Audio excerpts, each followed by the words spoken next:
Hi guys, morning. Salamat kaayo kanyabot na gid ang akong free every month na Salveyo barley grass powder. Every month maghatagan ko na Salveyo og 3 packs. Kay sa una nag-testimony ko parte sa akong health problem. Sa una guys, galisod jud ko ginhawa, kalipong, suka. Tungod di ay kay pagpa-check sa doktor, naday ko'y pati liver na daghan na kay siya. May-cover na siya sa atay. So, nag-adto na kong daghang kayong ospital. Pero garasitaan ko, mawala man siya. Pero, pag makakaon kag bawal, mubalik gid ang imong gibati. So, adto nga time, sige na kong kalipong. Mayroong kabalo sa akong buhaton guys. Pura na kong mabuang. Tungod sa magsihira kong mamulakaw ko, kaya mura kong maglutaw. As in, dili ka kasabot sa imong gibati. Na yun, na nag-recommend sa ako.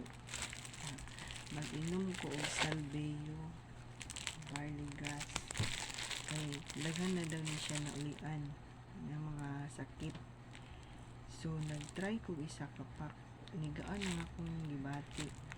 Nakuha-kuhaan akong kalipong, suka. Antod nga gimintinan ako siya karon.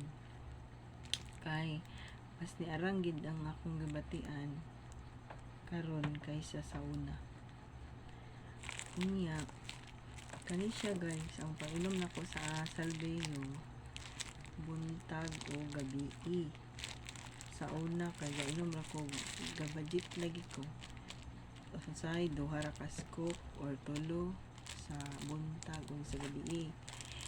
Pero karon na nanang Salveyo maghatagan sa ako ako na siya upaton.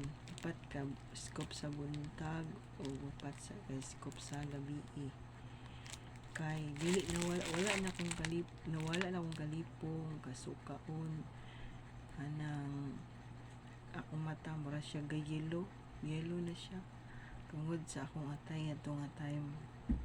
Pero karon ay kaloyan sa Lord na nurag nibalik na ang akong kabaskog nga wala na ko'y nabatian nga lipong, suka anang murag mulutaw sa hangin ng mura kag motumba. Kasi dili ka kasabot sa mga gibati kung na kay mga balatian. So kailangan si Salveyo sa tagsa-tagsa sa atong mga kaugalingon para healthy ta permanente o iwas gid sa sakit. Thank you guys. Pag Salveyo na mo para makatilaw sad mo sa effect ni Salveyo sa inyong mga gipangbati sa inyong lawas. Thank you Salveyo.